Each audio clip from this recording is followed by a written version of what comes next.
Hello, everyone, and welcome back to Dropped Frames. Zeke, am I blue? I look pretty good today. No, you don't. You look fine. You just look. You look. My green screen's not. That's next week. We go little by little. This week it's lights. Next week I'll bring the green screen. Maybe. Dude, Jesus Christ! I mean, how much effort does it take? I put my green screen up in a place that's not mine with thumbtacks. I can't put any holes in the wall. Not even thumbtacks. You can't put holes in the wall. No. What, do you not live in the place? No, I don't own the house. I'm Squatting? renting. I am squatting too. This is just a house I saw that didn't have anyone living in it. That I Well, if moved you're into. squatting, then you certainly can put holes in the walls. I'm Actually, a professional squatter. All right, Scoots. Hey, JP. All right, fair enough. Hey, what's up? JP, What's up? why am I naked? Yeah. Oh, what is because you need to kill your mic because Scoots is in the wrong spot. Swap. Oh, I didn't. Or do kill your camera. That was not me. That was I didn't. actually that was me. It was That not was you. Scoots. Yeah. I didn't tell Coda to reset his camera. Anyways, we're all good. Everyone's good. Scoots bringing his own green screen. I'm not even I am typing that stuff dude, through. I'm bringing all the tricks today, dude. I am packed ready. killing it with his own green I screen. want to say, That was yeah, my definitely. green screen is on, so that should actually look a little bit better now. I don't know what it was keying out, but anyways. Yeah, you even carry your chair out, don't you? Are you next level? Or no, No, There's- I'm there's just your chair. I'm There's your that, chair. I'm that fucking big. Zeke keys it all out. It's right here. Yeah. Zeke Oh, sits yeah, on a couch. Yeah, no, I got like a green cover over my chair. Yeah. Oh, you're a That's ghost. pretty awesome. You're That's a ghost. You're not even. You're just standing, Zeke. That's what you're doing. Yeah, people ask me that. Like, Do you got you? a desk? Are you a stand-up streamer now? Is there Let's any go. stand-up? Yes, Co, you tried the stand-up streaming thing once, right? I did, and I still do it rarely. But the problem is as my setup evolves and like going up, 2-3 feet kind of wreaks havocs on all the cables you have connected to your stuff. So Yeah. every time I add something, I'm like, yeah, I'll just fix it later so I can use my standing desk, and I never do. Do you have one of those? Not is it a pneumatic desk or an air Yep, compressor? it's a geek desk. So the legs are actually pneumatic. So I have a little control thing that I can mess with, and it raises it up and down, and yeah, it's pretty cool. So basically, your wife at any time could walk in Yes. and just do that. There it goes. Oh God! Some just fell over. Some See? just fell. See? I don't know Now what you that broke- was. Now you broke something. I don't know what that was that fell over.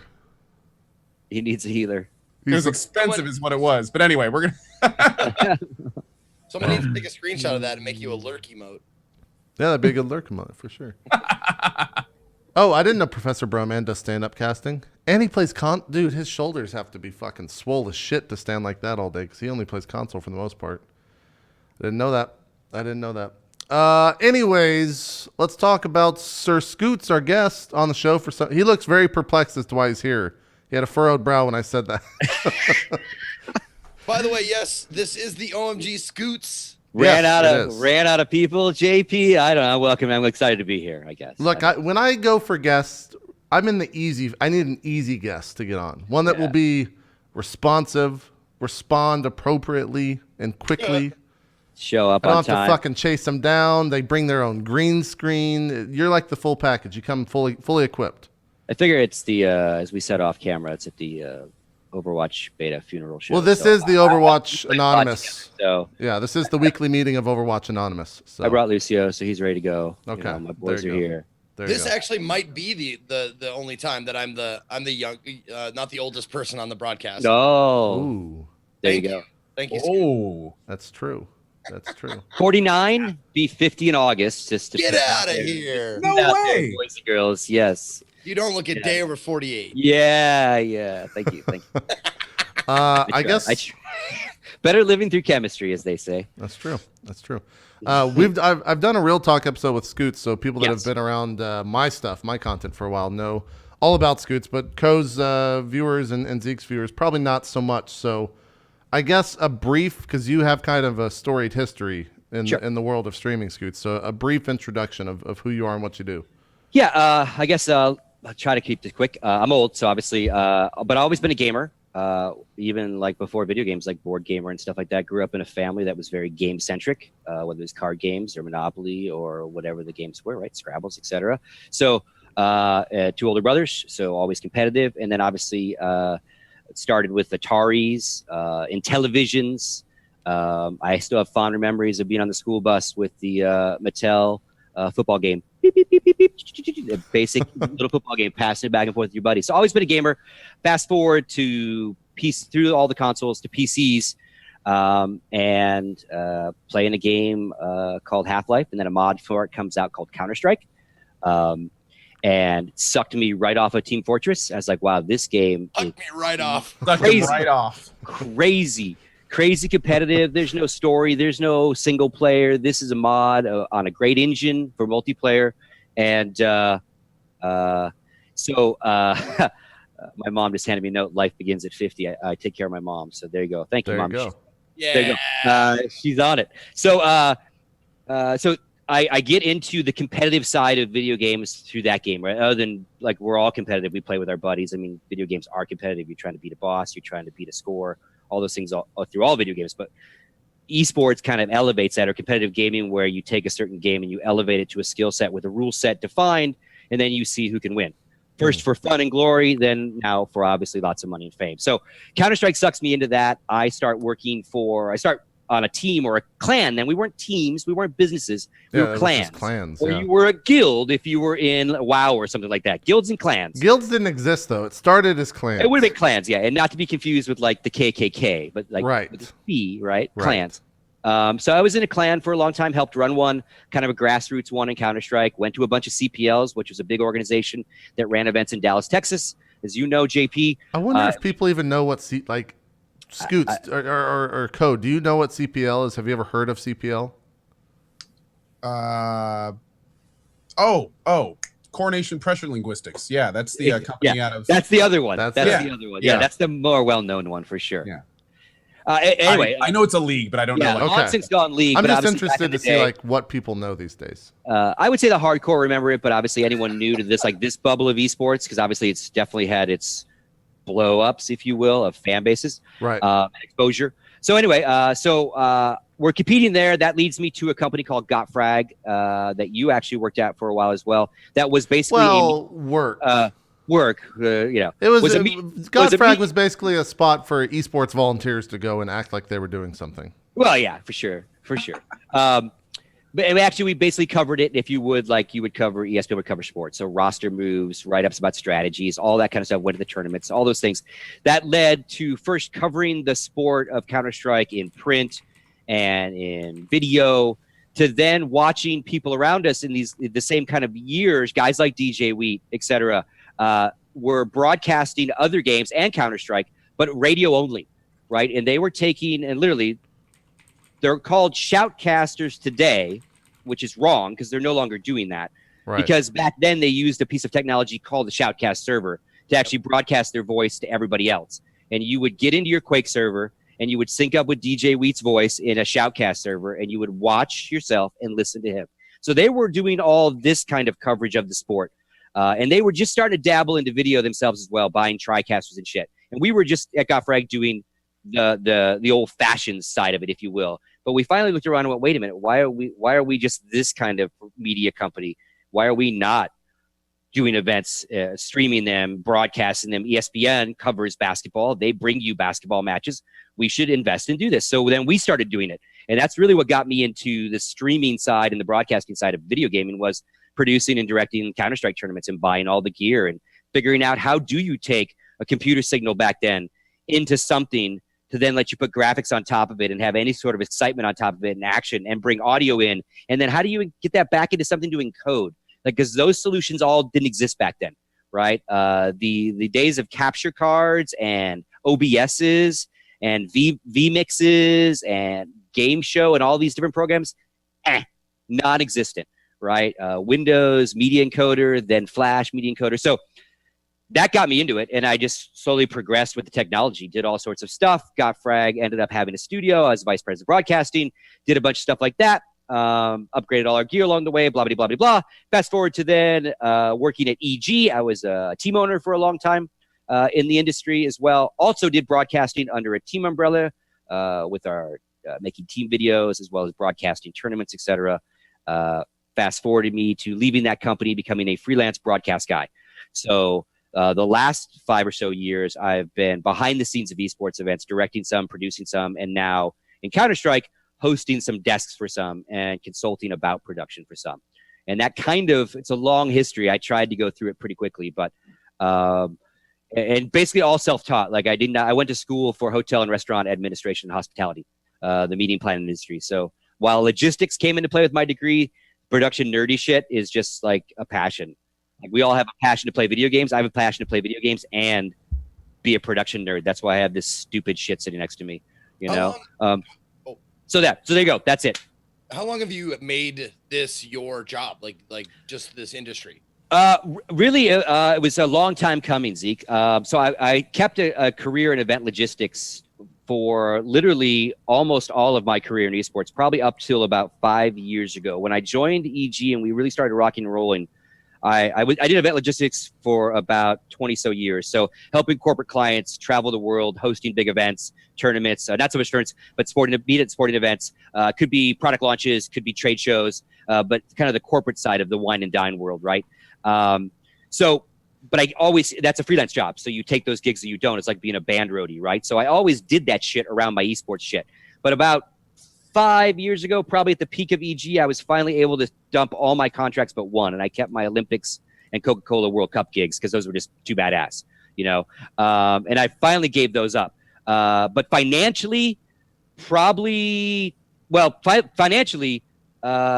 when Good Game Agency got sold to Twitch, I can honestly say is when I had to stop worrying about like doing any gigs for a living in that sense, right? Whether it's the broadcast gigs or the esports gigs. But esports, probably I had a good 2 or 3 years where I was making a living doing it. And a lot of people are doing that now. But I was there again as the grassroots. Like we didn't have like 70,000 people watching a Counter-Strike match that are doing right now on Twitch, right? We didn't have those numbers to monetize.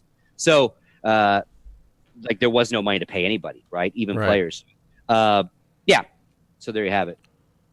Right on. Now, I had no idea that Counter-Strike was a Half-Life offshoot. You didn't know that? Yeah. Oh wow. Yeah, mod for Half-Life. That is crazy. Like DayZ is a mod for Arma, right? Like League of Legends was a Dota 3 custom map. Really? Yes. All this shit, I had no idea. Well, Yeah. No. Dota is a custom mod of Warcraft 3. Yeah, not Dota 3. Yeah. Dota started the whole MOBA thing, and it started as a custom coded map in Warcraft 3. In fact, that's the MOBA I've spent the most time on by far. Same here. I played that game like hours every day. So yeah, some of the top esport games are mods of other games or mods, which is very funny. Yeah. I got lost in. I looked at the Wayback Machine on Gotfrag, and now I'm looking at my own fucking articles. D-pad, there you go. D-pad, yeah. I'll tell you what, like if you want to see like an awesome presentation of where everything comes from, like if you can check out, I don't know if it's on a VOD or something, but if you can check out Wheat's commencement speech. Oh yeah, his keynote. Yeah, his keynote. Excuse me, keynote. Pardon me, commencement. Sorry. The graduating class of Twitch 2000. Yeah, exactly. But no, he goes through like the history and like where the roots came from and that kind of shit. It's really eye opening, and it was a great presentation, and that's what kind of you reminded me of. Jesus, I just found an article from 2006 where I reviewed Okami for Gotfrag.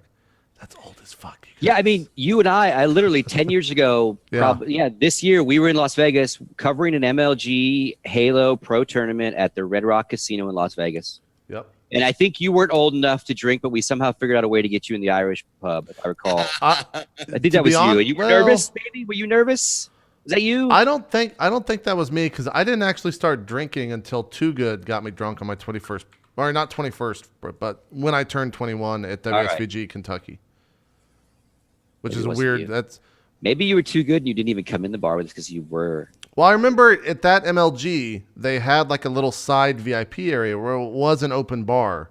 And I think I was in there with you and Jesuit, who was the other person that was there with us. But it I was didn't the drink. Red Bull Lounge, and they had that like Hummer Red Bull in there. We did video interviews inside there. Anyway, yeah. I thought about that. Yep. Good times. Now I want to find those interviews. Let me There's show some you. classic stuff of JP. Look, before even Scoots brings it up, I'll just show it. No, curse you. No, I'm just gonna show What it. are we gonna see? What are we talking about? Oh man, We're talking about interviews that they did a long time ago. This Oh my god. I don't know if I could, because I know it's on YouTube. It's my first ever actual interview. Oh, ever. Is this the Swain one? Is this content claimed by someone right now? Like, is this still? Hopefully nobody. I don't think anyone will I content want to claim see this. this because I want to Good see times. JP like. The I only wanna see people if that you would were nervous at all, the or only if you've ever been nervous. the only people that would content claim this are the Parkinson's people, because I was fucking shaky as shit. JP dude. interviewing another kid. So I how was long just doing have you this been nonstop. video games? This is I your was honest doing one. this. Terrible. This is Just like not, fucking just JP. nonstop. You're swaying. It's like fucking. Just nonstop. So, wow, you play Zale, video games. You play video games. you ran that rogue mage priest pretty good. Yeah, That's Wait. what it was. I don't know if I can find it, dude. So it's been linked to me a long time ago. it wasn't monkey like. I'm sorry, I had to crouch down for my green screen to show you, but yeah, it was. Oh man, where? I'll try to find that throughout the episode. It's gonna It take was some Evil digging. Genius's Azale. MLG Moogle WoW interviews. Oh, that's right. I'm looking up itmeJP, but it's Moogle. You were not. Yeah, his other name, folks. Yes, What was your other name? let it be known. It was Moogle. But Moogle. you knew that. I think I've said that on the show. Moogle. I probably would Oh, remember. is this it? This show's gold. So Moogle. glad. He's so regretting inviting me now at this point. No, not at all. I like showing that. I just never get a. There's Okay. no reason for me to talk about this stuff on the normal show. True. Or on the huge, I guess. I gotta find this interview though. I really want to. Yeah. Now is it GUL or GLE? Moogle like a Final Fantasy. MOOGLE. GLE. Okay. Yeah, and that's And I because don't that's what remember- I used in. Did you in do any Quake. weird capitalization numbers? I don't think you did anything strange. Did Oh, you? I did use zeros in the. I did use zeros. Oh, that's lead. Oh, that's lead. And then depending on, sometimes I would do like one of the like a lowercase zero, then like a lowercase O, then a big O for the, you gotta switch it up when you're playing Quake back in the day. Oh yeah. Yeah. No, I honestly thought you would spell it like mogul, but just with an extra U. If anyone could, I know this is there. I just don't know where it's at. Was that on the EG YouTube, Scott? Yeah, I would say that, I don't know which one. If they had a couple, maybe it was even EG Canada back then, right? It might have been a different even YouTube account. Oh, you're right. You're That was right. long ago. I remember the That first. was pre-Meej. That was obviously got frag back then. Yeah, I remember the first time I ever got like, I guess not involved, but I knew what broadcasting was on the internet, and I thought it was a big fucking deal. Was at Gotfrag Winter, where you guys did your first Gotfrag TV broadcast? Yeah. Was that 2008 2000. or was that maybe 2009? Winter 2006 That was that old? or 2007. I think it was 6 or 7. Jesus, what what was that streaming? Like, what was the equipment? I guess for the streaming. What platform was We it? were using a TriCaster VT5, which is Sounds old. like a guitar. Yeah. Yeah. And a TriCaster, if anyone doesn't know what that is, it's a basically a combination software and hardware based box that Right. between software for all the switching and hardware to bring all your inputs, both audio and video in, you can create a show, lay graphics in, do all that. Basically a TV station in a box is how it's marketed. Back then, it was standard def. We were in 480. We were pushing in the best quality we could, which was S video into our VT. And it was actually pretty advanced for what we were doing. We had instant replay going. And again, the whole idea, like if you embrace the idea of competitive gaming, is like the next step is it looks and feels like a sport because we kind of make it that way, right? We show it like you watch sports. So there's scoreboards, there's instant replay, there's halftime reports, there's all those kind of things. And so we just embraced all that. We had sideline reporters. We figured out a way to take a shitty like tablet that you could draw on and push it to midway so he could draw on top of a fucking map. And So all of I a sudden, looked at. I mean, all of a sudden we had Illustrator. Yeah. It's crazy. I looked at these TriCasters. Like, were they like super expensive back in the day? They're super expensive whenever you buy them. Yeah. God damn, like a decent. It's like five Gs. Yeah, they were. I would say in some regards they were more cost effective back then because back like the ones we first all bought, because DJ Weed had one too when he was at ITG. TSN, which is the broadcasting company, they had one. You initially bought the card, and you would build you own box around the card. So if you had the wherewithal to build a nice 4U server box or something similar, then it was much cheaper for you and slap a card into it. But eventually, New Tech got away from that because they can't really tech support all their goodies when they don't know what you built around, even though they told you build it with this and you built it with that.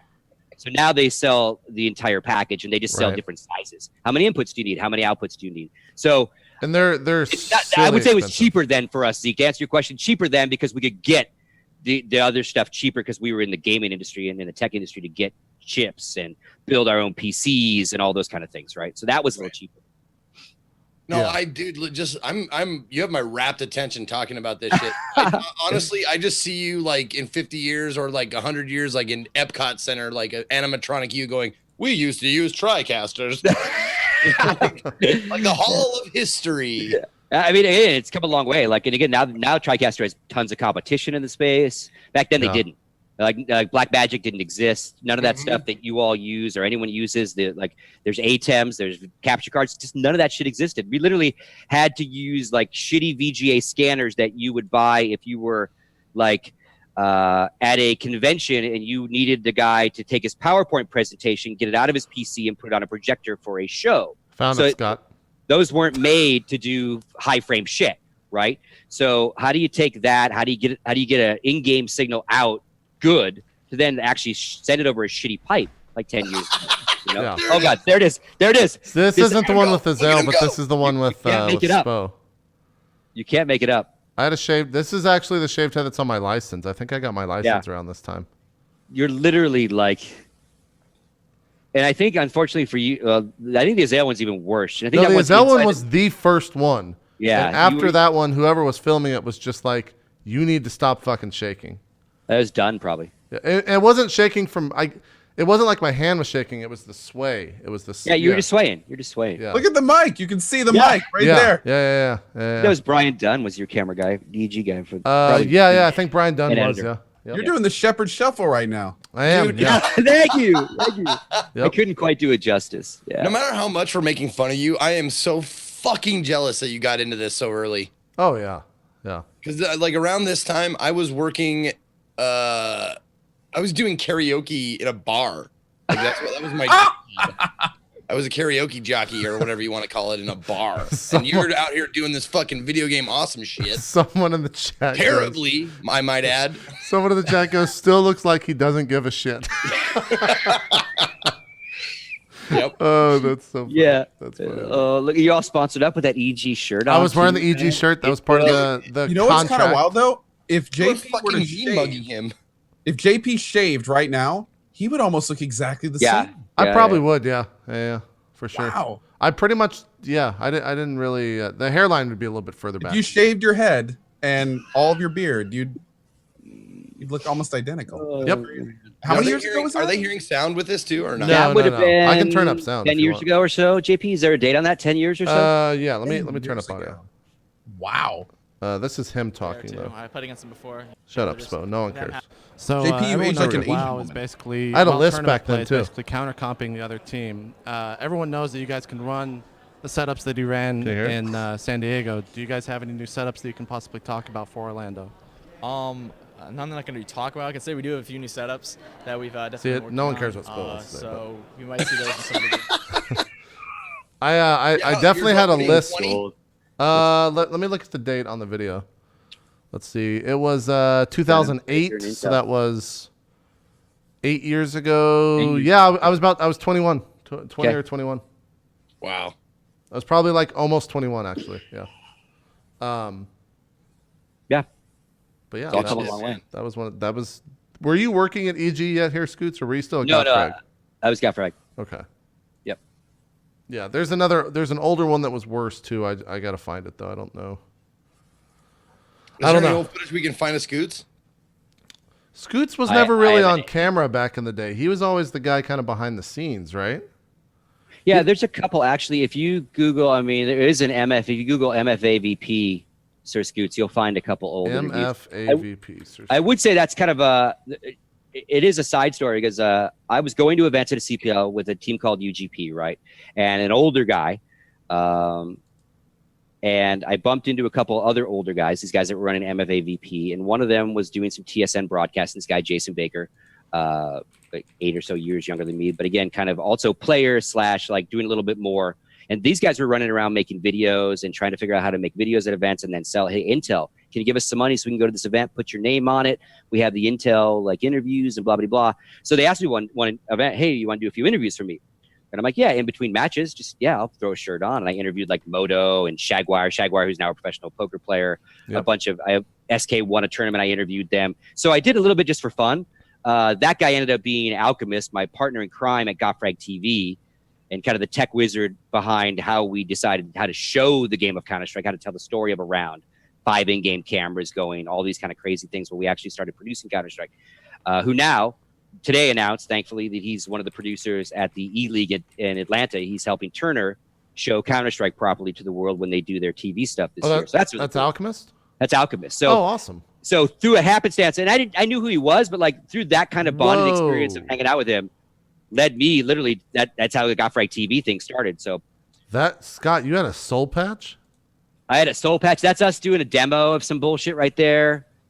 That's early Alchemist. TriCaster. This right here. Okay, so here's now I should bring back some history. So GotFrag gets bought by MLG, right? We all know hopefully who MLG is now, right? So back then they bought us, and they were big into Halo, but their broadcast of Halo was really, really basic, and they were basically recording on DVD all their matches, running and throwing them up, and then that's how they made their money. They monetized that DVD content, and they just got them up as quick as they could, but their live show really sucked. They didn't have TriCast, so they weren't doing any of that. So when they bought us, they were like, oh, how are you all doing this, right? And what they wanted to do, and again, long story, they wanted to, what they did in post-production is they would take they'd film everything, right? And then they would take Walshy's camera shot, the graphic of Walshy, and Walshy playing, and they would post-produce and put that all together, and then they would go from Walshy playing to a different player playing to a different player playing. They couldn't do it live. They could only do it after the fact by taking all the elements and putting them on an edit timeline, right? Because they would record all the cameras. And we were like, you need to buy a TriCaster.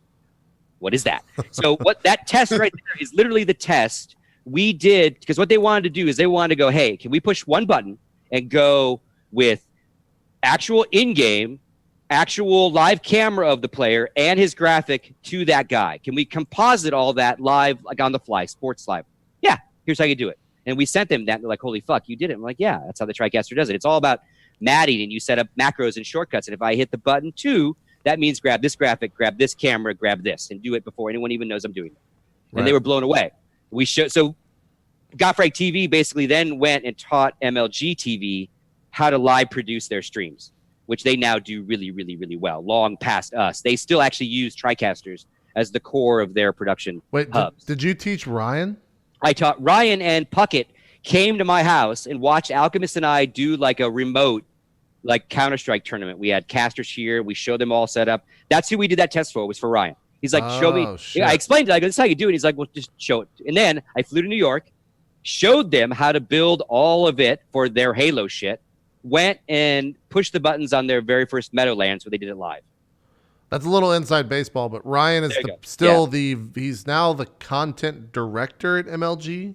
Well, probably Activision Blizzard. Or at Activision Blizzard now, yeah, because they got bought. But yeah, he's my old boss, basically, which is kind of crazy that I didn't know you. Yeah, he's still there. He's still rocking and rolling. So yeah. And again, back then it was a lot of like piecemealing shit that didn't exist. Now, literally everything's caught up, and it's much easier to do all the stuff the big boys are doing. They either use Blackmagic stuff, Grass Valley stuff. Still have budgets, so they can buy real production gear. But back then you were like trying to like piecemeal. How do we do it without all of it? And to be honest, there's still some big, not like MLG size events, but some of the bigger eSports events still like feed everything through XSplit and broadcast off of that. Yeah, almost all of it still ends at OBS or XSplit. No matter what they do in front of it, a lot of it will still end at a decoder rig that's doing what we all do at home, and we push our final show to an encoder rig, and you keep an eye on it because it's still the best solution to crunch those packets and just distribute them. I think maybe ESL and a few others might have delved into their own solutions, but I don't know. But yeah, crazy shit. That's 10 years and 30 minutes, I guess. It's the best way to talk about that. That's a serious history lesson for those that didn't know that stuff. That's really cool, man. That's really cool. I mean, again, there's lots. I mean, obviously. But yeah. There's a lot of good stories there, too. I feel like I'm that Far Side cartoon where the kid raises his hand and is like, I need to leave. My brain is full. Yeah. Well, it's really tiny head.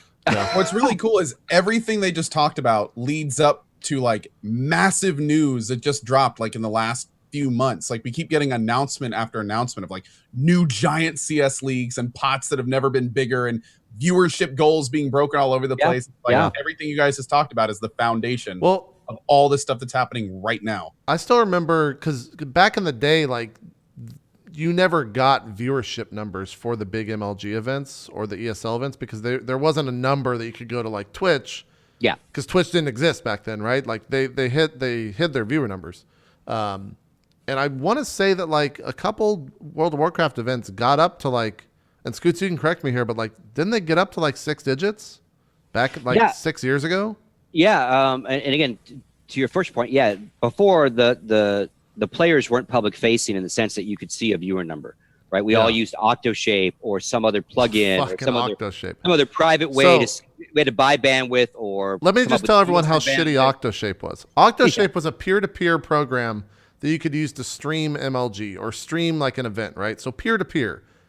Basically what would happen is you would fucking install OctoShape, you'd click the MLG stream, anything else on that network would die because OctoShape would just pull like 100% of your network.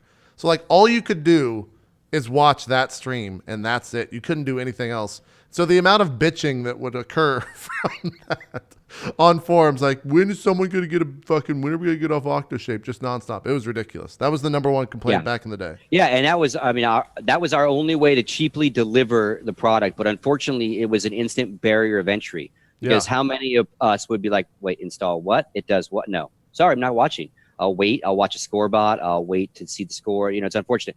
To the WoW numbers, I think those first WoW events we did for MLG actually, like 100,000 plus. Did cross over 100,000. Like which that back then was like back then that was absurd. Like it those was numbers, mind-blowing. Yeah, 1,000 was mind blowing back then. This is like pre Justin TV days. And it was MLG's first taste of like, oh shit, console is not the only game in town. Holy shit! And then you watch them; they slowly progress, and not that they ever dump console, but they start looking at other FPS titles. They go down to StarCraft, Dota, etc. Like, and it also opens a whole different way to ride bounty of sponsors you can talk to if you're a PC based tournament. You know, we had Blackbird, HP Blackbird sponsored that first WoW circuit, right? So oh fuck those HP Blackbirds were custom PCs, and the Blackbirds would weigh like, I'm not kidding, like 100 pounds. Yeah, 115, 130 pounds is a like a desktop tower, and they would get like a pallet of like 100 of these each event, and so every event, the load-in was like, got to go lift those Blackbirds, and every fucking person would just bitch because they would go and have to transport 130 pounds towers, 100 of them from point A from the pallet to where they're supposed to go sit, and they were just like, this is the fucking worst. And I remember actually,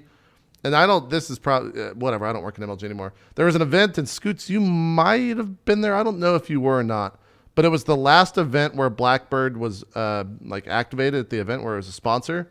So after the event, the Blackbirds broke a lot. They were pretty shitty fucking desktops where they would just break because you move them constantly, right? These things were being loaded and unloaded every other month. They were sexy, but they were not built. Yeah. So the final event, we got like 2 Blackbirds, and we went and got a sledgehammer and just beat the shit out of them on the show floor. I only did one season. I think that was the second season of WoW.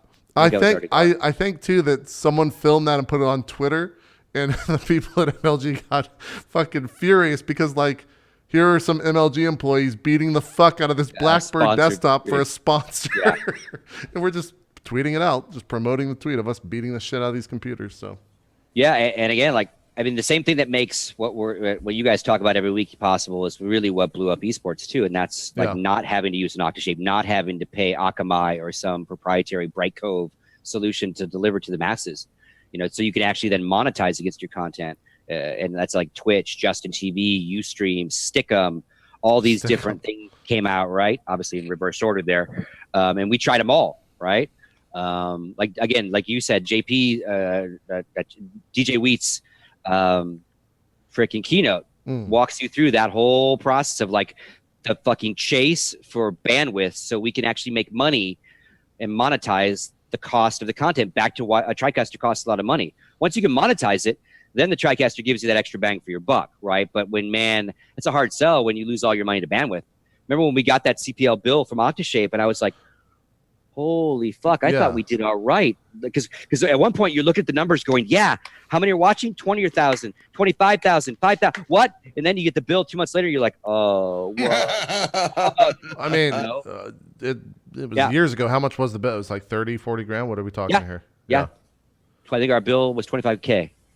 And we had monetized a bunch against it, but so we didn't lose our shirt, but we didn't like it wasn't a money making venture. And that was a 4-day stream, 3-day. It was Thursday to Sunday. Yeah, might have been Friday, Saturday, Sunday by the time we streamed. Or it might have been Thursday, Friday. I think it was Friday, Saturday, Sunday. Probably what 12-hour days, so 36 hours of streaming for 25 rigs grand. down there. Flew a bunch of people in, you know. So yeah, I mean, again, we're also a coverage company, so you're not necessarily going to. Not necessarily that it's a lost leader, but it all leads to the GotFrag website, which leads to traffic and all those other things. So at that point, we weren't like we knew it was all real. It's like we just got to figure out how to do this more efficiently. And thankfully, the bandwidth was the biggest cost. You can't get rid of anything else. You have to have labor, you have to have the gear, you have to have production costs.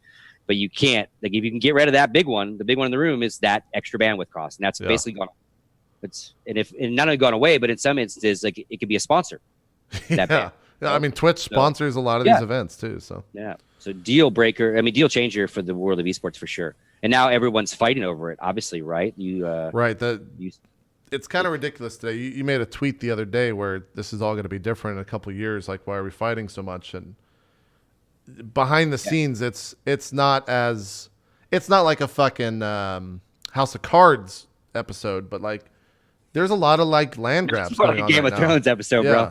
Yeah, there's a lot of land grabbing going on behind the scenes for all these. Yeah, I mean, it's gone from a grassrooty kind of industry to where people would be fighting over video card sponsorships or getting NVIDIA off of another team's back, and that would only be $50K a year plus cards, to now literally LCS team slots for one league are worth over $1 million, let alone the team to run that slot. Like multi-million dollars. MTG investing in ESL and DreamHack and Activision Blizzard buying MLG. So like this is like big money coming out. This is kind of like when you said land grab, that's exactly kind of what it is. It's like you moved out to Oregon and you found, or like California, and you found a gold mine on your land that you bought for pittance. And then everybody's like, "Oh shit, there's gold out there. Let's fuck it." Everybody goes.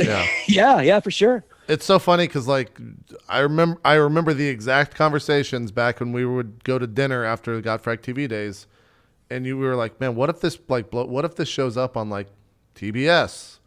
And here in 2016, TBS is going to be broadcasting an esports league this summer. Like that's fucking kind of crazy, kind of ridiculous. Yeah, and we've had like some attempts, throughout the years on mainstream TV around the world. Some good, some bad. This one is definitely in earnest. I think jump in, not just covering others' events, not just doing a one-off. Like they're bringing a full-on series of seasons and leagues to Counter-Strike, and then possibly other games in the future. So, and it makes perfect sense. It's what we've always said to everybody. It's the easiest sales pitch for an esports CEO, because the demographic most chased by every marketing company on the planet is the young male. Not every. Forgive me. Let's not lose their shit. There might be feminine product. You know what I'm saying? The most. You're making it worse, man. Just keep going. Where's the big hook that's supposed to drag Scoots off screen? God damn! Hang on, Lucio.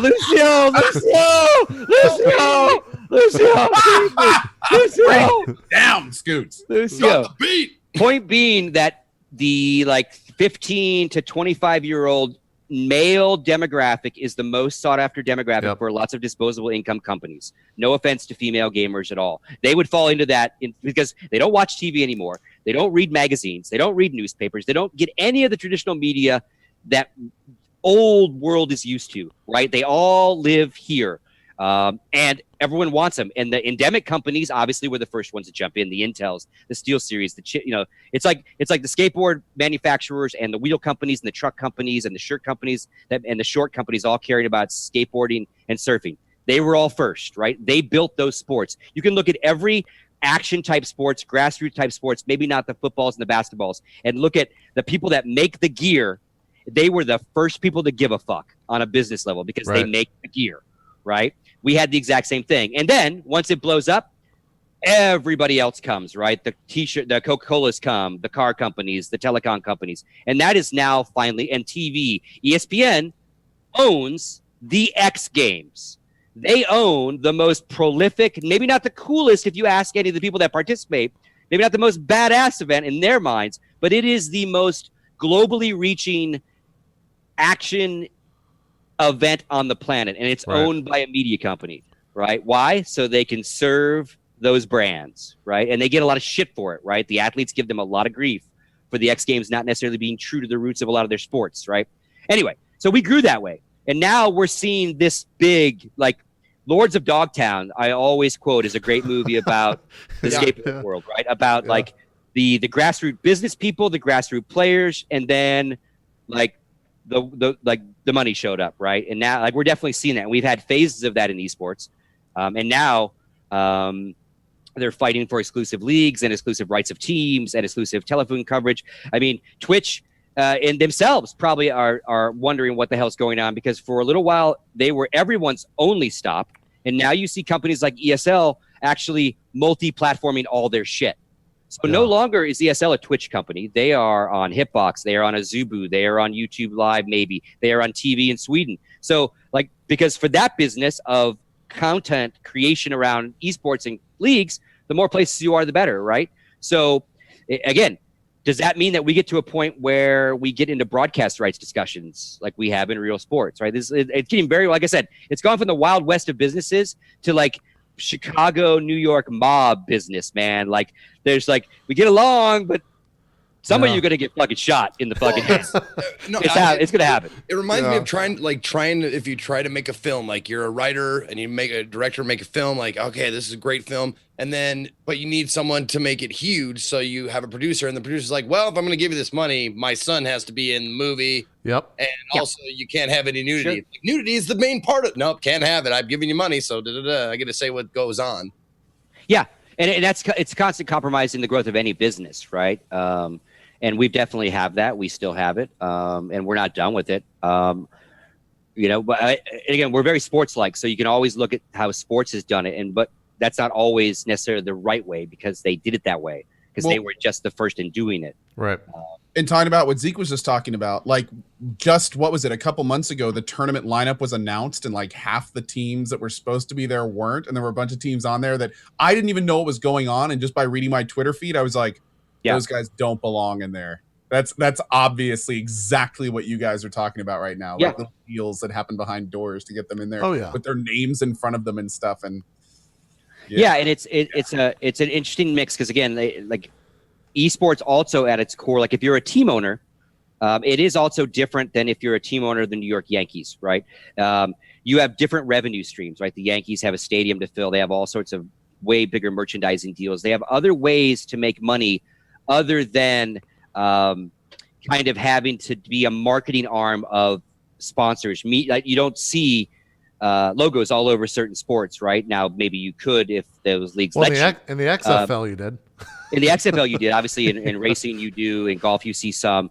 But they're not like esports teams are very revenue stream heavy on the labels on their shirts, right? Less heavy on their own brands wherewithal, whether it be shirts, other sorts of merch, mouse pads, etc. Fnatic has decided to launch their own peripheral company because instead of shilling for Steel Series and Razer and saying we are the best, we use their products, they're the best, and they may or may not be. How about we start our own company and develop our own mice, and maybe we'll sell just as many, but at least it's an experiment, right? Because you're leaving a big branding arm if you leave a Razer or a Steel Series as a company. But that's kind of these teams are very marketing based. That's how they make a boatload of their money. Monster is a big deal if it's on your shirt, Red Bulls, etc. So, and I think that's not quite the same in sports because there's other deals in place. There's, the NFL owners, for example, when there's a TV deal struck between ESPN and CBS and whoever, they get a cut of all that, right? Yeah. That does not happen in our world. If Fnatic goes to the MLG major and they play, they don't get a piece of that revenue stream, good, bad, or indifferent, no matter how they do, right? That is none of those events are like that. And ESL, in some regards, is trying to say, hey, come play with us and we'll help you with some of that. And E-League is saying, like, they're all kind of now saying that, right? Because that's more sports-like. Like if you care more, you'll commit more to us. So therefore, you'll be more exclusive to us. Like the word exclusive scares me because we don't have an NFL. That's We don't have an NFL. Shit. Yeah. We have a free market tournament structure in every esport but one, and that one is League of Legends, right? The LCS is the de facto like place to play professional League of Legends. You're an LCS player, and it's run by Riot, and your teams are sanctioned by Riot, and it's very, very much maybe run more like the traditional leagues. They're the closest to the NFL, yeah, for sure. And on that note, though, it's been interesting to see like what Riot did just a little bit ago, where they banned teams because of the way they were improperly treating the players that were on those teams. Yeah. So like they just released, what was it, 3 different teams? Like I went down the reasoning because I was like, why would they do this? You know, what is this going to cause controversy? Yeah. And dude, they were like, A, players aren't getting paid and we know about it, so we're not going to sanction your team. B, we asked you for documents proving you play your players. You falsified them when you gave them to us. You don't have contracts with them. Like it sounds like they're trying to kind of bring that more into the standard way of thinking. That could be a really good step forward. Yeah, the problem with Riot though is like they are, and a lot of lawyers have kind of thankfully we've for a while, no one had any help. And then we've had all of a sudden lawyers that were gamers say, wait a minute, players need some help here. Maybe teams need help. Maybe even developers need help. And so they're starting to get some legal advice. One of the biggest things that everyone says against Riot is, while what you say is all true, the unfortunate part is they are actually judge, jury, and executioner of their own court system. And that's where it falls down. Like none of that proof is available to anyone. One of the people accused didn't know that he was being even investigated till 30 minutes before he was banned. So while it seems like on one hand they lift up over here, Riot over here is their own worst enemy with some of their other stuff. And again, I don't follow that scene as an esport either, but it's very always drama filled with two sides of the Riot coin, right? But you're right, with more structure, with more of an organized group of bodies, this all should elevate. I've said forever that there should be 3 associations. I don't like the word union, because that reminds people of my age of Hoffa and labor unions and breaking the union. It's association's a better word. Sports has breaking the union. Yeah, breaking the union. Like the NFL has players association, it has an owners association, and it has the league. Right? None of these esports have that. You kind of have a triangle of due diligence all around each other. All the tournament organizers should be in some sort of committee with themselves, to have unified rule sets for whatever games they decide to do, to figure out dates so they don't overlap, so everyone doesn't step on everyone, so teams don't have to choose at all. You know, a little bit of friendship, business unity there.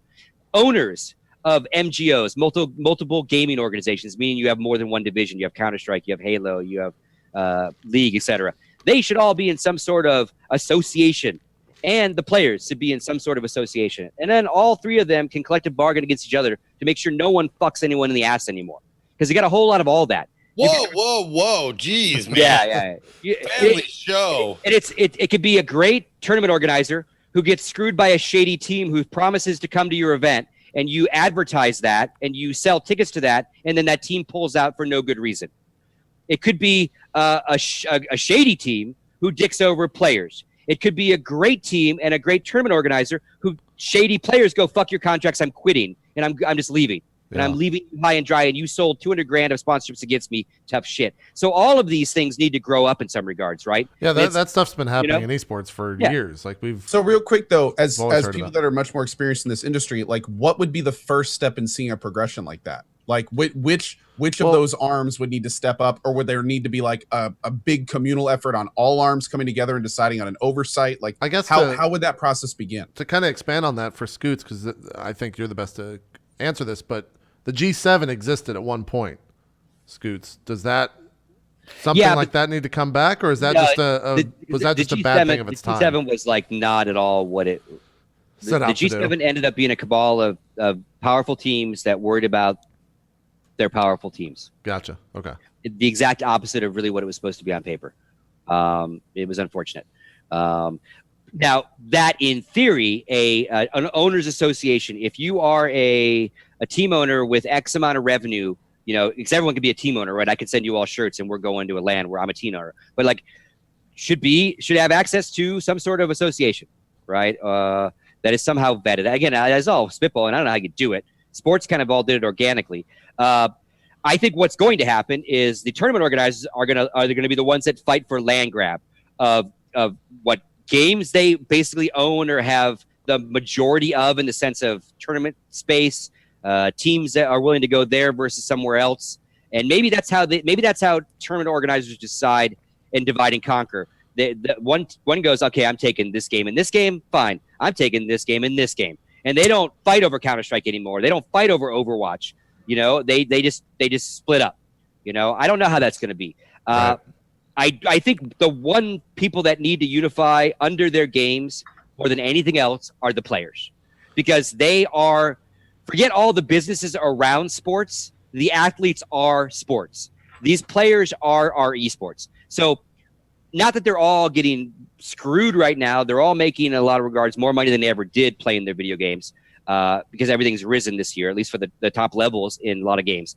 But it doesn't mean they're still not getting screwed proportionally to what the owners of their contracts are making, in the sense of real world sports versus their sports. Well, right. And I can speak like from a little bit of experience, like doing something that's brand new and getting asked to do things like, how much can I ask for? Yeah. What are you worth?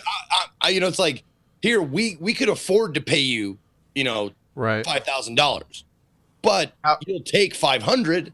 And see, sometimes when you're naive and you don't know, you're like, yeah, 500. scary- Yes. How do you find experts for something like that when Right. they're almost non-existent? The It's other like thing when is- no one knows what the right numbers are. I mean, hell, we're still figuring that out for like Twitch broadcasting. Yeah. The Let scariest- alone like the microcosms inside of And it. they're definitely the least protected. There's no doubt about it. Also, Right you now. don't want the guy to go like, oh, you want too much, get the fuck out of here, because then what are you going to do? But the scariest part about that, Zeke, is finding the people that say they know that they're the experts, and then Yeah, they everyone's fuck you an expert. somehow.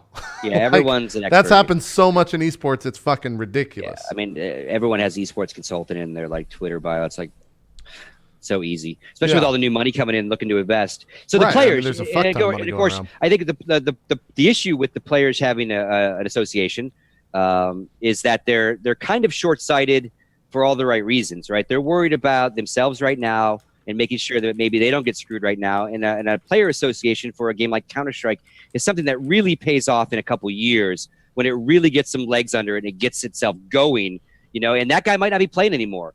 And again, like, I just think they are the most important asset, and they're the least protected now. And you look at sports, like a sports superstar coming out of high school or college can basically afford, if he's top notch, a lawyer and an agent, right? And those guys are supposed to, on paper, not fuck you over.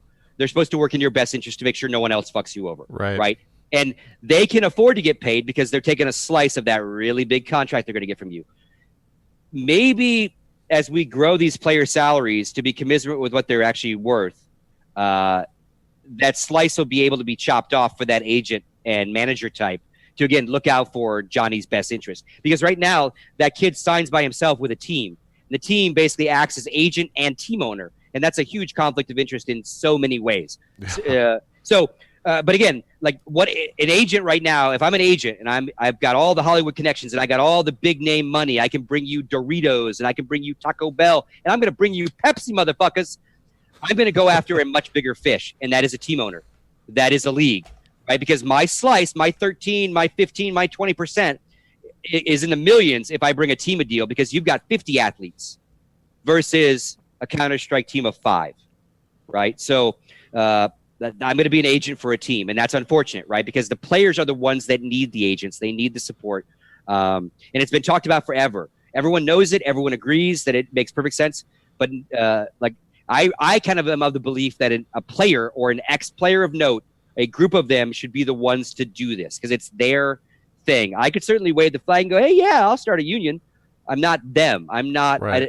I can represent them. I believe in them. But like generally in sports, it is them, the ex-athletes who run it and start it. Well, there's And they have admin assistants, right? there's that, what's the team name, Scoots, where it's player owned? Well, then they did pretty well. Astralis is Yeah, a player- Astralis is kind of going Astralis down is a that player path, team. right? Mm-hmm. Where the entire team is owned by the players. There's no Yeah. management I above them. think It's there's just the 5 there are a guys. couple investors as well, but the Okay. 5 players and the coach have a very large stake in this company. So even when they stop playing, the other players won't have that same stake. But right now, it is a very player-driven team because they were a very hot team. They shopped around and didn't get a deal they liked. They looked at what others were getting paid and how sponsorship dollars were working. They went, well, we could probably just take a step back, do this ourselves, and then not really be beholden to anybody. Use what mice we want, use what keyboard we want. Because that's another thing in esports, right? If you're signed with a Razer team, guess what? You're using a Razer keyboard. You're using a Razer mouse. What if you play Counter-Strike and you're an FPS guy and you've only ever used SteelSeries? That's like asking Tiger Woods to change his drivers, or Serena to change her rackets. Like, it's huge, and that is also a big problem. Is that peripherals are a very individual thing, but and again, if players had more representation, maybe teams could get their money elsewhere, and I could be sponsored by Razer, and you, my teammate Co, could be sponsored by SteelSeries. And we're on the same freaking team. Yeah, that'd be crazy though. You know, coming from the esports world, I look at that. I'm just like, well, it's never a matter happen. of the teams have to just be able to get their money elsewhere. That peripheral money has to be able to be replaced in their revenue stream. Right. And if it can be replaced, maybe they still get a cut. Maybe Co still has to give 20% of his SteelSeries sponsor to his team because he's being traveled by the team. Hell no. So the logo's there. Hold on. Like, once you start making the company that is sponsoring you a certain amount of money, like Tiger Woods, like Serena, like basketball players with their shoes, like, you get to design your own shit. And that's happened before. Yeah. There are. That's the progression. It's like, I don't like playing on Razer. Razer, make a keyboard that's more like the SteelSeries for this reason, and I want this key. That's kind of response. Yeah. And that does happen. And some peripheral makers will talk to pro players, and they will adapt and adjust. It's more of a blanket thing. If I own a team that has 50 different gamers across 6 different PC titles, right? There's that many esports. There's StarCrafters. There's League of Legends. There's Dota. I could have a Counter-Strike team, right? So there's lots of peripheral users in one of these, because these big teams are the ones that Razer cares about because they got a lot of eyeballs on them, right? No one cares about the one team that has one little Hearthstone player, let's say, yet. I mean, depending on that player, maybe, right? I mean, even Tempo Storm grew out of one player, grow his brand to have several brands under him, but he was a Hearthstone guy, right? So the problem is all 50 of those kids won't enjoy that gear, but half of them will. So you're forcing, and I had this exact problem at EG, right? When I ran EG, we were sponsored by SteelSeries. SteelSeries makes an incredible FPS keyboard and mouse, right? The 7G and the 6G V2, beautiful keyboards. Their mice are built for FPS. Try getting a bunch of StarCraft 2 guys to like those keyboards, especially keyboards. It's all about key clicks, right? They're really hard to push down because an FPS guy wants to commit to moving left and right and strafing. A guy that's playing StarCraft wants to hit it fairly quickly because he's hitting a lot of fucking keys. And they hated them. Them. I remember like to the point where they were like, I don't even know if I'll stay with your team, Scott. I'm like, well, what do we do? And to your point, we talked to Steel. It's more like shit series. Yeah, it was bad, dude. It was bad. And same thing with mice to a lesser extent for StarCrafters. But an FPS guy would have the problem with the mouse more than he would a keyboard. Yeah.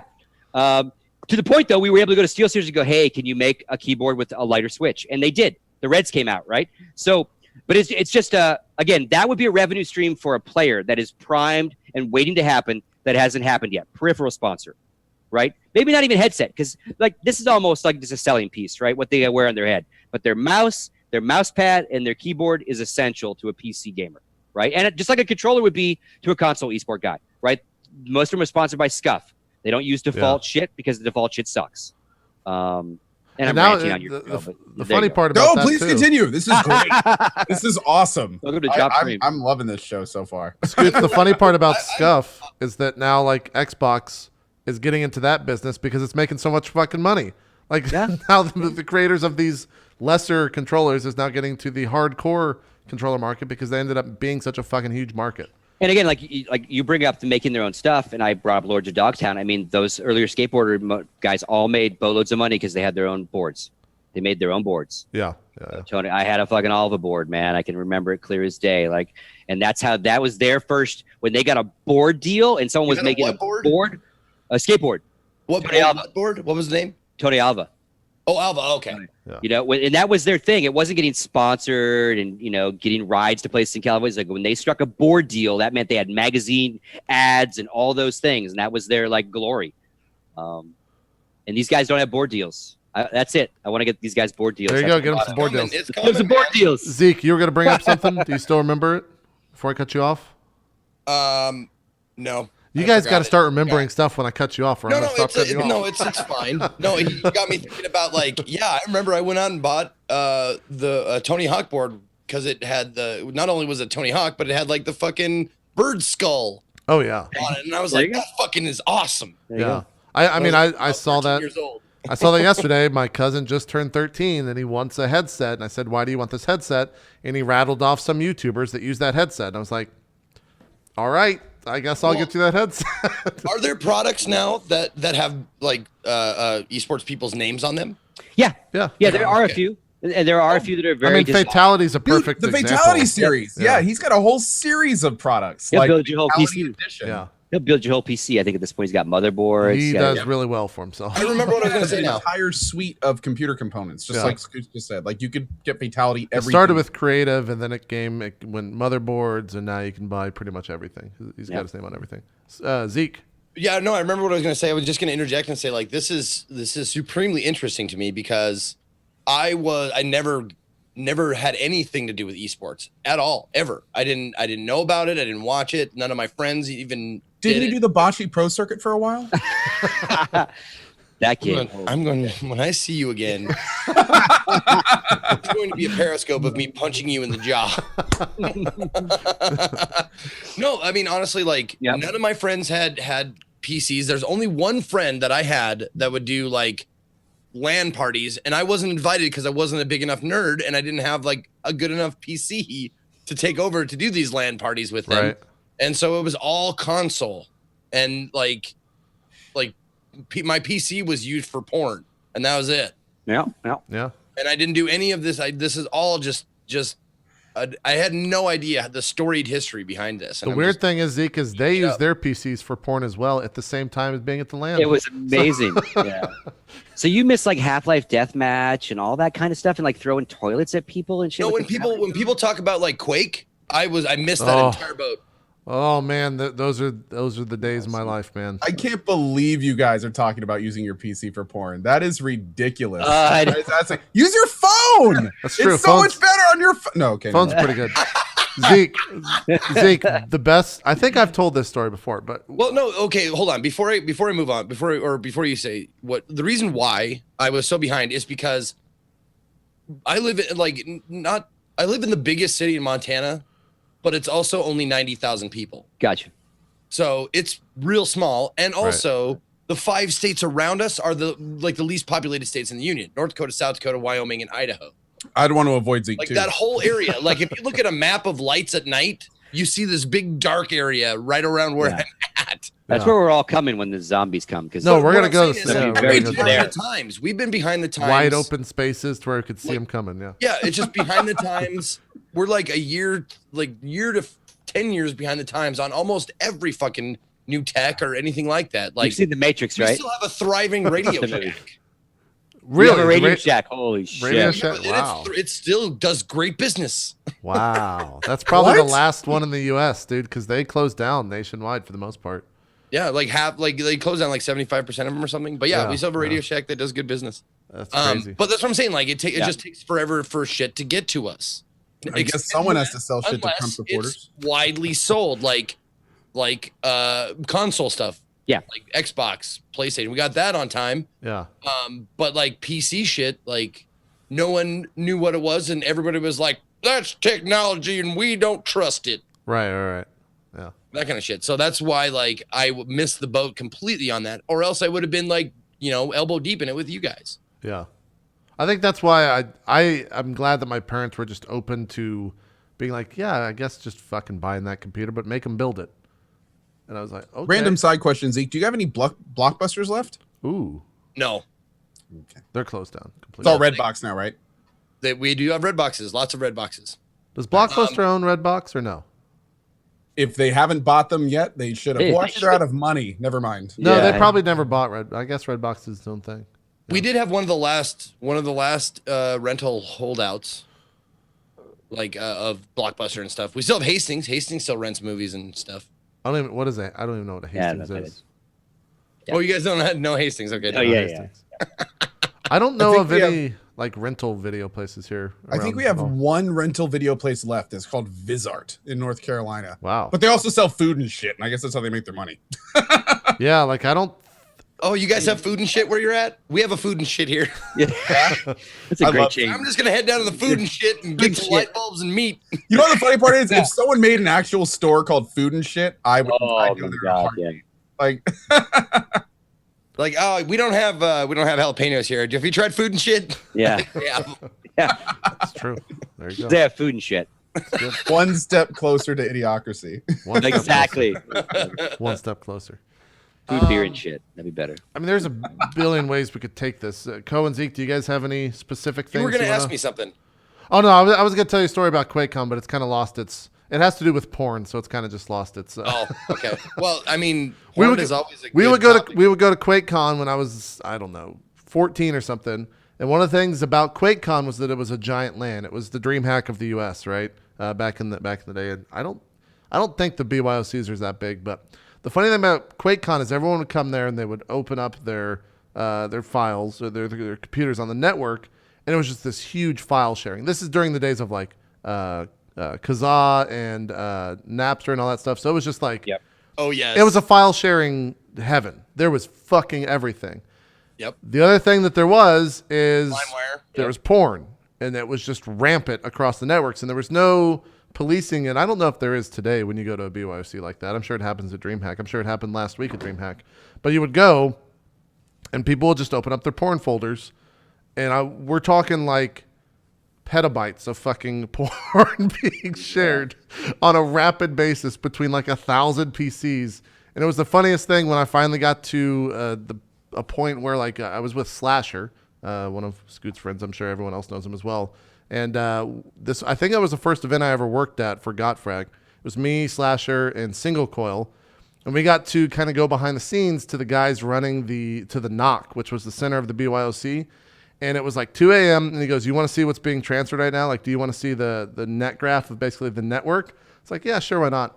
It was fucking ridiculous, dude. There was so much shit being transferred there. Yeah. People would just set like 100 terabytes of data to be transferred overnight. And this was over 1,000 PCs. Like people just downloading so much porn on the network. It was crazy to me. It was fucking ridiculous. And so that was the story. But it had nothing to do with I remember doing that shit. I like when I got my first apartment to myself. I was 19 years old. Shittiest apartment you'd ever seen. Yeah. I would set my LimeWire every morning. Be like, all right, I'm gonna get 6 feet under, and then I'm gonna get whole bunches of porn. And then I would set it, go to work during the day, come back, and be like halfway done. Like, Yeah. oh, Yep. damn it. The days of Napster and Kazaa, for sure.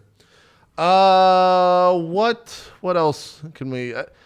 Part of me wants to bring this up, but it's a touchy subject in the sense that I don't know the exact way to like word it without coming off as really fucking annoyed at esports, but it has nothing to do with them.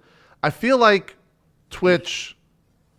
I guess I'll just say it as bluntly as possible, so it's as basic It's the as best possible. way, man. Like a Band-Aid. Let's hear it.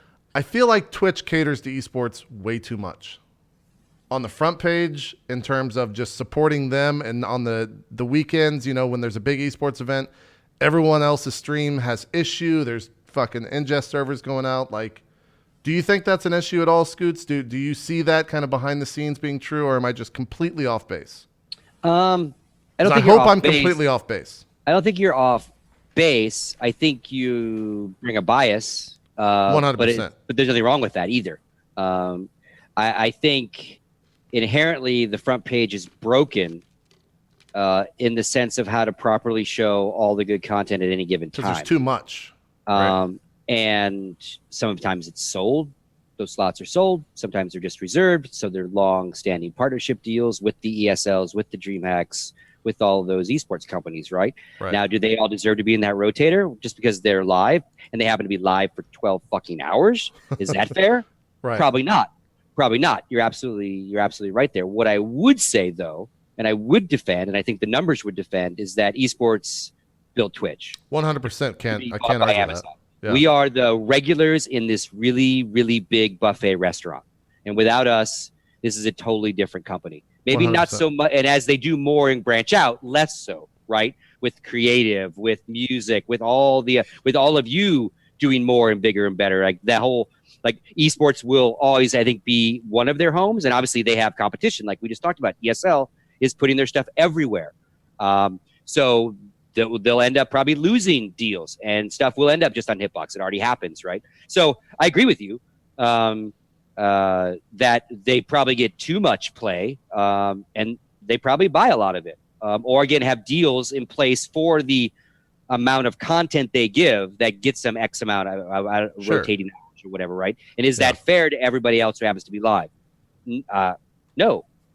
I think the front page is weird anyway. Front page is very weird. Yeah, there's I don't know weeks if that's where yeah. there's weeks where I'll send an email for promo and they'll be like, "Can't do it. We got too many events this weekend." And then there's other weeks where there's no events and like, "Yeah, totally. We'll throw you a front page slot for blah blah blah hours, blah blah blah, whatever."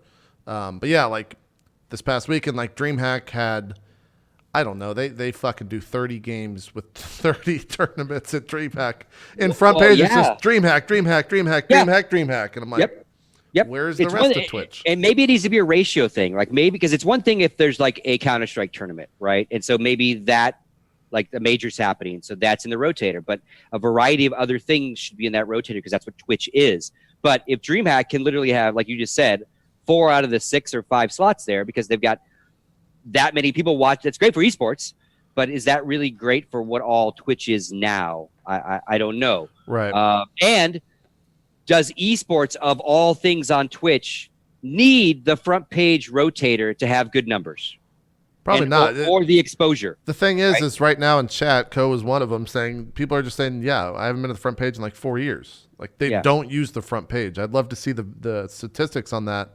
Like where people come into Twitch. Is it straight to a page? Is it to the following? Is it to looking through games? Well, I mean, I'm a perfect, what you guys probably can't tell, but I am a perfect example to tell you the difference that the front page makes, right? Because I have been in some sort of promotion with Twitch. Sure. Where and I think it ends soon, but on Tuesdays at 3:00, I end up on the front page for a couple hours, right? And they told me that, and I used to be, when I streamed months ago, they told me, oh, we're going to put you in, it'll be a late night rotator fill-in spot. Right, If I was streaming like at 1 or 2 a.m., I might show up, right? And when I decided to start streaming from 3 to 7, I reached out to them and said, hey, I don't know, but you should turn off that because I'm never streaming that late again. And this is what I'm doing. And they said, oh, we'll put you in a little promotion circuit. I'm like, great, thank you very much. And I think they do that with a lot of people. There's nothing wrong with that. But I do get a huge bump. I normally stream 30 to 50 people right now in my world, right? And on that Tuesday, it will jump for a good 2 hours to 200 to 500. Yeah. And then drop right off. Yeah. So they're jumping in and leaving, jumping in and leaving, jumping in and leaving. Yeah. And my job, obviously, is to grab as many as I can in those 2 hours and hope they stick and convince them to come back and hit the follow button, right? But if ESL or DreamHack or MLG has that rotator all that day, I'm sure I'm not in that. I'm sure my deal gets super, like mine's not a deal, right? So I'm sure I'm in that, like if other things that are taking bigger priority, I don't even get that. So that does help me. But I don't know, does DreamHack need to have Counter-Strike on the front page, right? Do they need to come up with a totally new front page that I can filter and go, I want esports? Again, I could rant. Now I'm going to rant. Okay, forget about the rant. So before you rant, Zeke, go ahead, and then I'll go ahead and preamble the rant. Yeah, just keep talking about front page. Then mine's done related to front page. Yeah. When you're talking about front page, like the experience that I've had with other people, like they see me wearing my purple hoodie that says Twitch on it. Like, oh, do you watch Twitch or you broadcast stuff like that? It's like, yeah. And 9 times out of 10, people who want to talk to me, I ask, well, what do you watch? Who do you watch? Yeah. And they're like, oh, I watch the top 4: CS:GO, League of Legends, Dota, Minecraft. Those are the ones that I get 9 out of 10 people saying that. Yeah. They're like, that's all I watch. I watch these esports things. So I understand why the front page is clogged with them because that's like a gateway. Like I can't tell you how many people watch 100%. started watching it and then went, oh, they got directed to another channel because the person that they were watching likes maybe a variety streamer or creative streamer or something like that. And they're like, go watch this guy. We like him. And then they start like, oh, okay, there's more shit. Yeah. Well, So I feel understand. like It's there's you don't offer someone crack right away. You're like, take a toke of this first, and then we'll talk Yeah. about other shit. And, it's really and in defense of the esports that get a lot of traction, regardless of the esports events where there's actually competitions, boatloads of regular streamers who are not esporting are streaming these games, right? They are big categories as games on Twitch as well, right? Now, would they be if they weren't big esports? I don't know. But like when there's not a Counter-Strike tournament going on, there's still a boatload of Counter-Strike streamers doing their thing, right? A yes or no answer. You don't even have to, because I want Ko to jump in. I don't want to get too off topic, but if Twitch separated its streams where you click on CS and it says esports, non-esports, is that something you would want, or would that just be too much of a segregation? I don't think you would need it within the game, because those of us that like the game aren't going to be bothered by. We're going to find both sides of that really easily. Right. Okay. Right? I can go. I mean, and generally the esports events are the higher numbers. So when I click that Counter-Strike game on my favorites, it's going to be those tournaments are going to be right there, and then there's Summit, right, and Lyric is playing it or whatever, right? Tim whoever else is playing it. Josh. So that's segregation, but maybe the front page needs to redesign more a filterable thing.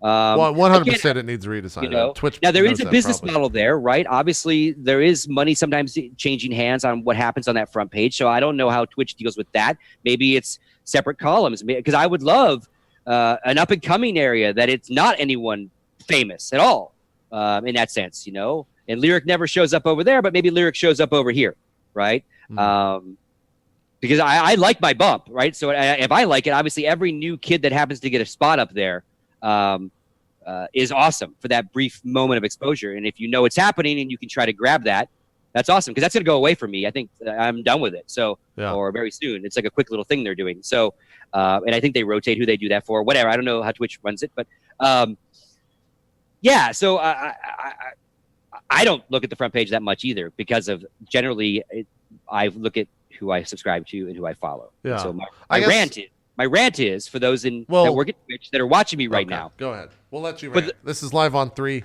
I'm DJ Wheat. Welcome, everybody. Slasher's up there over 2 years ago, I stood at one of your very first partner town halls at a lovely event in PAX. And I asked this question in front of a packed house. I said, why is it that I can click a fancy follow button and then very easily see if that person I followed is live, along with a whole list of people? Very easy to see who's live. But the people I actually decide to take the next step to and pay money to and really support, I have no easy way to see if they're live. I have to follow them, and then I will see them. But if I follow 200 or 100 people and I subscribe to 20 people, they get lost in who's live. I really, really, really implore you to give me a very easy way, just like following, to click subs. And I see a nice list of my subs that are live, and my subs that are hosting, and my subs' latest video content. Please, please, please, my friend Marcus. Wheat's saying there is a page, and I think he's saying twitch.tv/subscriptions. That tells me who I pay. That tells you who not you in pay. any sort of order. That is who I would then subscribe to. I think that's what he's saying. Does it say that these people are live when they're live? Let me scroll down. But it's a banner like this big for each. That's the I mean, page it you're looks on? like this. Yeah. Yeah. It looks like this. That's how I unsubscribe and see what their emotes are and all those things. But that is not. Again, I want the exact same, just like filter, just like following. Go look at your following page. Make that for subs. Make it a subcategory within following, or subs and follows. Because that's kind of a different page. That is not conducive. That is not easy. Now, if you want to rework that and make that, Marcus, where it's smaller thumbnails, and it also gives me the ability to very easily see a bunch of them when they're live, again, like the following page, I'm cool with that. No, hold on. Is Weed in charge of it, or are you just using him? No, because he's talking. He's my buddy. He's just talking. No, I know that Marcus wouldn't be the coding guy, or it's not his department. Well, dude, you're that asshole that comes into my chat and sees someone with I'm only saying Marcus's name because I know he's in chat. Why am I not getting paid? It's like, dude, I'm not in charge of that at all. Marcus knows he is the messenger. And he's a very front-facing gentleman in this company. DJ Wheat just said in chat, that is my department, and I'm solely responsible for this. He does everything there, basically. That's his answer to everything. Wait, someone said I'm subbed to myself. Is that? You think- automatically sub to yourself when you have a sub program. Yeah, but You're- it doesn't show up in this. I think the reason it does that is because my channel got sub when it didn't automatically sub to yourself, so they Oh, had to that like could- manually add it there. That could be because Wait, I hope I don't pay for myself to sub to my own no, channel. it should be the only one that's free on your revenue stream. Right. It goes all the way back to NASL season 1. I have the season Yeah. pass for that. Scoots. Yeah, so that's not really conducive to see who's live. I don't even know if it shows if you're live versus not live. I don't think it does. Like I would But assume. again, these just people kind of are- the same filter that you see someone's when gotta you're be live here. following. Following's perfect. Just give me another one. Give me another following and subscribing. 'Cause Oh shit! You subbed to me before 1G. Oh, There you go. There you go. The other thing too, on the topic of subs, if Twitch is looking for feedback, I already yelled at They weren't, Jason but- for this. Yeah, I already yelled at Jason for this. Fucking let us change our payment method, man. At any time. Like I don't want to have to sit there and wait for a sub to run out and then change it. That's fucking ridiculous. Like just give it. Let me put in new credit card information. It's fucking insane that I have to wait for it to run out, and then hopefully I get into that grace period, or I'll lose the like resubbing ability. Okay, I'm just gonna jump in since JP clearly is not gonna come back to me about the front page shit like from 10 minutes ago. That's true. So We anyway, back forgot to about that. So about the front page and esports thing, you guys have to think about Twitch's perspective on a lot of this stuff, because a lot of times when people are going to twitch.tv, this may be their first experience with Twitch ever. And esports events are some of the highest production streams on Twitch. They have the graphics, they look like a TV show, they got the whole 9 yards going on. So it kind of makes a lot of sense for them to put those in the limelight when they happen. Now, I am, of course, not a big esports guy myself. I don't play in them. Frankly, I don't watch a lot of them. I find them extremely interesting, and I really like watching the progression of everything. But it totally makes sense to me that they'd want that as the very first impression that someone gets on Twitch, Sure. outside of, say, a normal variety streamer or someone that's not pouring money into their production. I mean, there's hundreds of thousands of dollars behind some of these streams. Right. So when you go to Twitch and you're going, dude, this is like, look at this. It's like a TV show. I'm basically watching this on television. Like that could be the foot in the door to get you to the rest of Twitch, as opposed to going there and going like, is this a dude broadcasting from his parents' basement? Like, what am I watching? Yeah, Right. no, That no, does I look mean, very like- poor for the platform. You're right. Yeah. someone who's like Yeah, sure. polarizing like me, like I wouldn't want that to be their first taste of Twitch, because Right. like I walk the line between love and hate. Like you really like me, or you're like, this guy's a fucking moron, and I'm totally cool with that, but I wouldn't want that to be their first experience. If they hate, if they hated, they're like, oh, this is what Twitch is, fuck this. Whereas like you can watch esports because it's like watching a sporting event. There's no like Sure. in your face bullshit like I do.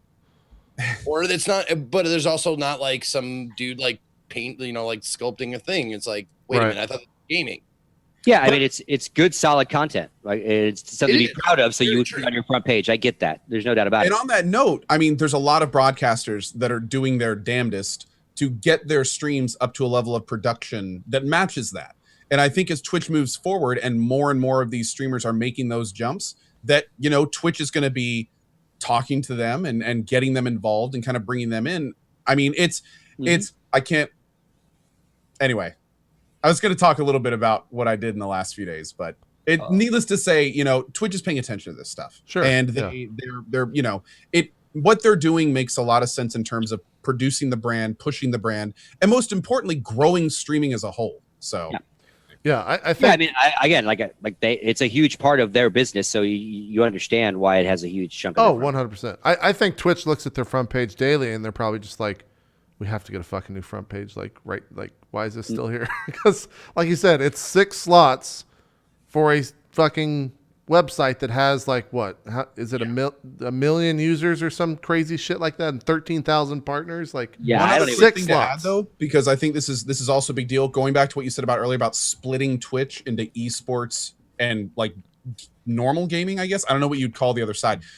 yeah, I Twitch don't- has I to don't be know. so careful about that Mhm. because of the Justin TV shutdown and now the creative section and cooking and music. Like Twitch is putting itself in a really precarious position where it's kind of almost self-depreciating in terms of, saying we're only about gaming, except, and if they do that kind of stuff within gaming, then it's going to become a lot harder to tell the other people that it's not about that too. And then all of a sudden it's like, okay, do we have a creative.twitch.tv and a music.twitch.tv and a food.twitch.tv and an esports.twitch.tv? And at that point, we're just becoming a streaming Reddit. You know what I mean? Yeah. So yeah. I'm sure there's a lot of discussion about this at Twitch because there's really good opinions to do this in all the different ways, but it's a very interesting situation for them to be in. Yeah. Where there's no right answer. It's just it's decision and preference. Yeah. I wonder that if I said all I wanted to. Thank you. I'm done. Okay. I wonder if we'll ever see a day where like the front page will just have I'm sure we will, but I wonder how far off that day is. Like a complete redesign to just even how we use Twitch is how we use, because it's like, how long has it been like this? How long has the front page of Twitch looked like this? 2 years, 3 years? Something like longer than that. You think it's longer? Again, they have this classic problem of incredibly vast amounts of great content and not maybe the proper front page platform to really give it all its proper due without, like you said, diluting it and segregating it so much that it's several different products. How does, and forgive my ignorance, how does YouTube do like their front page? Is there a customizable, like is front page just, how does it? I have no idea. I could spend not much answer. time on I the mean, front I page could either. open it, but Twitch would probably. There you go. DJ Weed is saying 2012 has been the front year. Since fucking 2012 E3. Oh, excuse me. Jesus. Since fucking 2012 E3. Oh, wait. Did you guys launch? I don't know why. We're going to wait 30 seconds for this response. Did you guys launch the redesign of the front page when you announced the new logo? Because I think that's when that was. Was that all at the same time? Because it used to be, you know, the logo that said like Twitch TV and that weird like teal looking design. And then they launched like the glitch redesign. And I think that's when they did that, was all the way back then. I didn't even know when you scroll down past these games, it was before that, Jesus. I didn't know when you scroll down before these games that it has like top Xbox One and top PS4 channels, which is kind of interesting. I guess that's part of the agreement between Sony and Microsoft that they get front page feature like that. Which is also kind of cool too, because like how these guys would get buried, right? Like they would get completely buried on Twitch. And maybe that's an interesting way for newer streamers to get up quicker and then make the transition over to having a PC and putting in graphics and a webcam and all that stuff, because you can't really have all that stuff on. When I first started, like in my first about around the Final Fantasy 14 days, I wrote a long email to Twitch and I was like, hey, I want to start a relationship. Like what's this front paging? How do I get on it? And sure enough, like they helped me get on there. And for months, like I was in the rotation and everything. And that really helped my channel grow for a little bit. But one thing that I learned very quickly is front page does not equal growth. Like a lot of people are like, man, if only I was on the front page and that would be my... That's not how it just works. gives you a spike in Scoots was viewers. talking about. Like you will shoot up hundreds and hundreds of viewers, in some cases thousands at the right time. Yep. But the second you're off that front page, 90% of them are going to leave, and you're not exactly going to get like hundreds of follows for the time they were there. Yep. It's still completely up to the caster. I've also talked to people who've gotten front page because Twitch also, I don't know if you guys have known this, but they're making a huge initiative to get out smaller streamers on the front page. They put streamers on the front page in some cases that average like 100 viewers or less. Right. Well, I mean, I'm one of them. Yeah, obviously, I've been around for a while, but I am one of those up and comers. Yeah. Great that they're doing that for me. And just like Scoots was saying, you talk to a lot of them, and it's like it helps a little, but it's like it's by no means the big break. Like the big break is going to come from the streamers. It's not going to come from Twitch singling you out.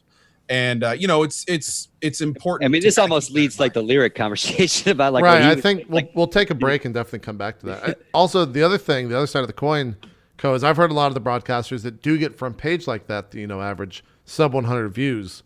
Mm-hmm. They'll get front page. They'll get spikes of like 300 to 400, and then their community, the chat becomes just constant trolls, just like constant. I had one person that assholes. got sent on that straight up said that he was going to ask to be taken off because of how different it made his channel. Yeah, I did not like 100% the invasion, almost, if you will. 100%. It's like your channel's being raided for an hour. It's just like tons of new people coming in for an hour, and God forbid you're playing a controversial game or you're trying to run a channel in a specific way, because like it can be really bad. In fact, when I first did it, I had to come up. Me and my mods came up with like front page time where we would have a little thing that would detect when I'm on the front page, and we would change the way that we'd moderate the channel when that would happen. Dude, we'd become a little bit more relaxed. We'd try to be less on the bans. We'd try to be like we would have to completely change how things worked. And eventually it just got to a point where you're like, you know what, this is more trouble than it's worth in a lot of ways.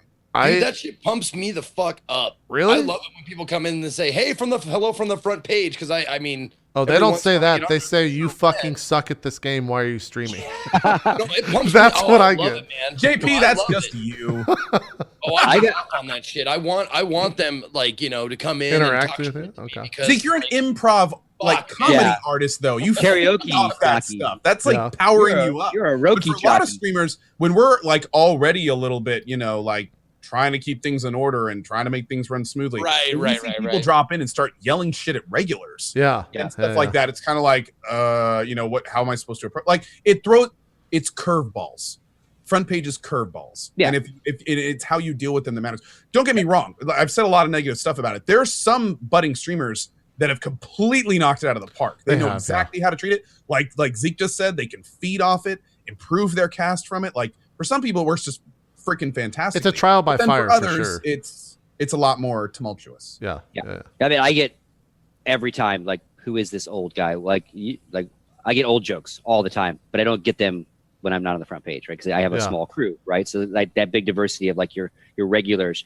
But I take it as a challenge, like Zeke said. I have a limited time with these people, and I know that this little promotion is going to end. So like, trying to grow my channel, right? So like, my job is to take that challenge and like, hopefully 1 or 2 or 10 stick, and they come back, and then they go, oh, okay, this is actually an entertaining stream. He's not on the front page anymore, but I will check him out. But I think you're absolutely right. It doesn't necessarily. It's not a panacea for like quit your job, instant growth, like the 50 sub train ain't gonna happen. Yeah, it doesn't happen. It doesn't happen. Unless you're a showing badge. That's right. That's true. And, That's true. I can't do that. So, yeah. Sub to my Snapchat. There you go. Let's take our break and we'll come back and I don't even know if we'll probably talk a little bit about Uncharted, but I think we're going to be talking about I guess what started is it's not the lyric tweet discussion, but he started a conversation yesterday on Twitter that became something much bigger than I think he ever anticipated it to be. Yeah. And when are we having our service for the death of Overwatch? Is that when is that happening? That'll be in the final 30 minutes of the show. I have a eulogy prepared. Don't talk about it. Yeah. It's too close still. That's true. It's too near still. That's true. We'll talk about that. I think that's all we've been playing is well, Justice actually, reigns from above. we'll leave it on that. Break it down. Zeke, we'll leave it on this. Did you play the sausage game that I told you to play? I never picked. I've downloaded it and I installed it, but I haven't played it yet. All right. Well, there you go. Never mind. I guess we won't be talking about that, Zeke. I guess. We Oh won't. shit! I'm sorry. No, Sunday was Mother's Day. That's when my indie Oh, day. that's right. Okay. So All right. I thought I might stream, but then I didn't. Gotcha. Well, you got this No, week. my mama. You can play it this Sunday, maybe. Let's take our break. We'll come back, talk about what we just said. Probably some Uncharted 4, definitely some Overwatch. And we will be ending 30 minutes early, so we got about an hour left. So let's get to this fucking break. We'll come back. We'll see you guys then. Be right back.